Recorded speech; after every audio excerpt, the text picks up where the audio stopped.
Je, umewahi kumuona mnyama anayejirinda kwa gamba gumu kama chuma? Mimi ni Friday Mwangomare na hii ni Friday Media.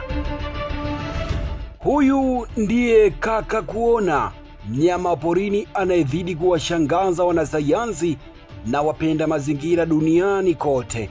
Kaka kuona ni mnyama wa kipekee sana. Mwili wake umefunikwa kwa gamba imara linalomkinga dhidi ya maadui hatari.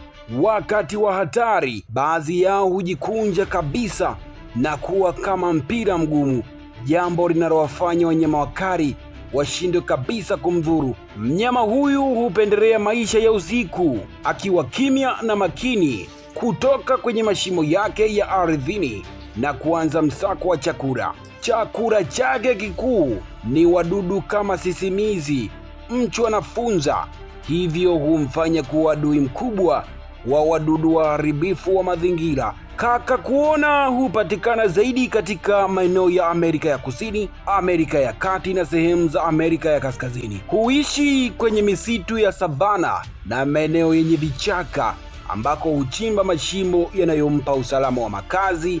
Mbali na kuwa wa ajabu, kaka kuona ana mchango mkubwa kwa mazingira. Kuchimba kwake husaidia kurahisisha udongo na kuupa rutuba, huku kupunguza idadi ya wadudu waharibifu. Hata hivyo, mnyama huyu anakabiliwa na hatari ya kupotea kutokana na uharibifu wa makazi na uwindaji usio na mpango. Kaka kuona ni ushahidi hai wa maajabu ya uumbaji. Ni mnyama asiye na makeke, lakini mwenye silaha kamili ya kujirinda, akithibitisha kuwa asili ina njia zake za kipekee kabisa za kurinda uhai. Endelea kufuatilia makala za viumbe wa ajabu kupitia Friday Media, mahali ambapo elimu hukutana na msisimuko. Usiache kusubscribe, kushare, kucomment. Mimi ni Friday Mwangomare.